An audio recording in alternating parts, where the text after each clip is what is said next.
और चलिए आगे बढ़ते हुए बात करते हैं बल्लभगढ़ की, जहां जनता टीवी की खबर का बड़ा असर हुआ। दरअसल कल्पना चावला पार्क के एक हिस्से को कोर्ट के आदेश के बाद पक्षकारों को सौंप दिया गया था।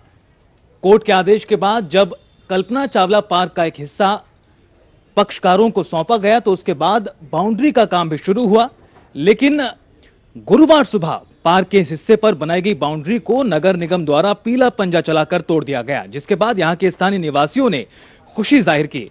लोगों का कहना है कि जनहित का कार्य है और शहर में केवल एक ही पार्क है जहां पर लोग अब घूम सकेंगे। आपको बता दें कि जनहित से जुड़े इस मुद्दे पर स्थानीय विधायक और प्रदेश के परिवहन मंत्री मूलचंद शर्मा ने संज्ञान लेते हुए मुख्यमंत्री से मुलाकात की थी, जिसके बाद पिछले 2 दिन से बनाई जा रही बाउंड्री को तोड़ दिया गया। जनता टीवी की खबर का एक बार फिर बड़ा असर हुआ है। इस समय मौजूद हैं बल्लभगढ़ के कल्पना चावला पार्क पर, जिसे यहाँ के शहरवासी सिटी पार्क के नाम से भी जानते हैं। कोर्ट के आदेश के बाद इस पार्क का कुछ हिस्सा यहाँ के पक्षकारों को दे दिया गया था, जिसको यहाँ के स्थानीय प्रशासन ने मौके पर खड़े होकर बाउंड्री कराकर कब्जा दे दिया था। लेकिन लगातार यहाँ की जनता में आक्रोश बना हुआ था, जिसको लेकर जनहित के मुद्दे को समझकर यहाँ के कुछ स्थानीय राजनीतिक पार्टी के नेता लगातार इस पर धरना प्रदर्शन कर रहे थे। यहाँ के स्थानीय विधायक मूलचंद शर्मा ने इस जनहित मुद्दे को देखते हुए समझते हुए मुख्यमंत्री के साथ बातचीत की, जिसको लेकर आज सुबह इस जगह को, इस बाउंड्री को एक बार फिर से तोड़ दिया गया है, जिसको लेकर यहाँ की जनता में एक खुशी का माहौल है। आज सुबह इस बाउंड्री को तोड़े जाते वक्त ऐसा की सूचना मिल रही है कि एक शंखनाद भी किया गया।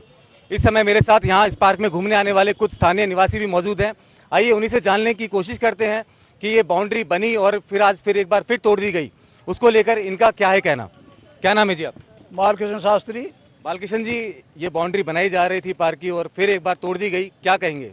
मैं ये कहूँगा कि जिन्होंने ये बाउंड्री बनाई थी उनका पहले से ही ये विचार था कि इसके बदले में हमें दूसरी जगह कहीं ज़मीन मिल जाए तो निश्चित रूप से इस पर कब्जा नहीं करेंगे, परंतु कुछ लोगों के अव्यवहार के कारण ऐसा हुआ और इस तरह ना होने से कारण ये बाउंड्री लगी। लेकिन आज फैसला हुआ है हमारी सरकार और नगर निगम के माध्यम से कि दोनों की जगह जैसा भी यहाँ पर जो उनको वो जो प्रार्थना है या उनका कहना है, उनकी जगह दी जाए और जगह भी दी जाए, ये भी बच जाए।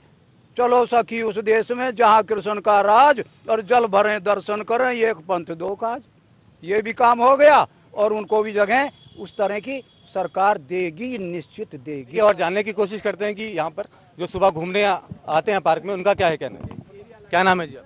अशोक कुमार जी। अशोक जी, आज जो कार्रवाई की गई है इसको कैसे देखते हैं?